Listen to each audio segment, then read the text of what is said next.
Imbis na hanap buhay, hanap patay ang siste ng mga caretaker ng puntod. Ito kasi ang bumubuhay sa kanila, mapaundas man o hindi. At para bigyan ng mukha ang balita, Mobile Journal, Marymon Reyes.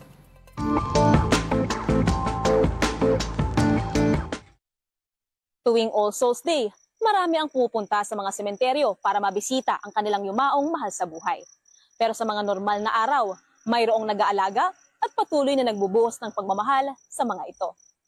Mga huni ng ibon at tunog ng mga sasakyan sa paligid ang maririnig tuwing nagtatrabaho ang 73 taong gulang na si Mang Mario. 2 dekada na siyang caretaker ng ilang mga puntod sa isang sementeryo sa San Miguel, Bulacan. Nagsimula lang daw siya noon na maglinis sa libingan ng kanyang kaanak nang may mag-alok sa kanyang maging caretaker sa halagang 300 piso kada buwan sa bawat puntod. Ginagawa ko po, naglilinis, winawalisan, ilalampaso. Pagka po nakadama ng konting pagod, uuwi sa bahay, merienda, balik na naman. Anong po ang trabaho ko araw-araw.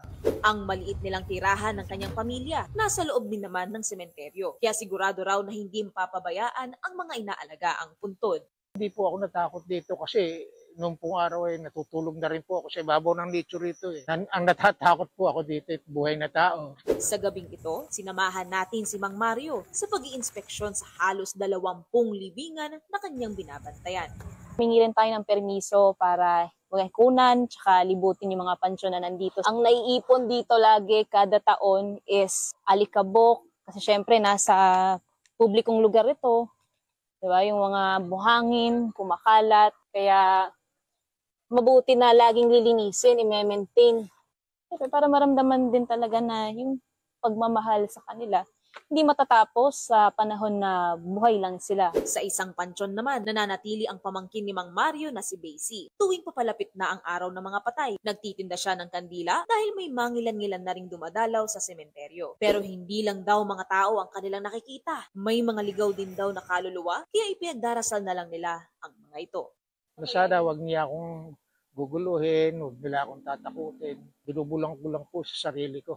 Yung kaluluwa nila, yung hindi sila, yung naaalala sila ng pamilya nila, yung mahal namin sila, yung maging panatag sila sa kabilang destinasyon, para hindi na sila yung nalulungkot. Ay kami rin, kahit naman kami, gusto din namin sumunod sa kanila. Kaya lang hindi pa pwede. Bukod sa pagbisita at pag-alaga sa mga puntod ng yumao, huwag daw kalimutan ang ipagdasal ang kanilang mapayapang paghimlay. Mobile journalist Marymon Reyes po, hatid ang muka ng balita.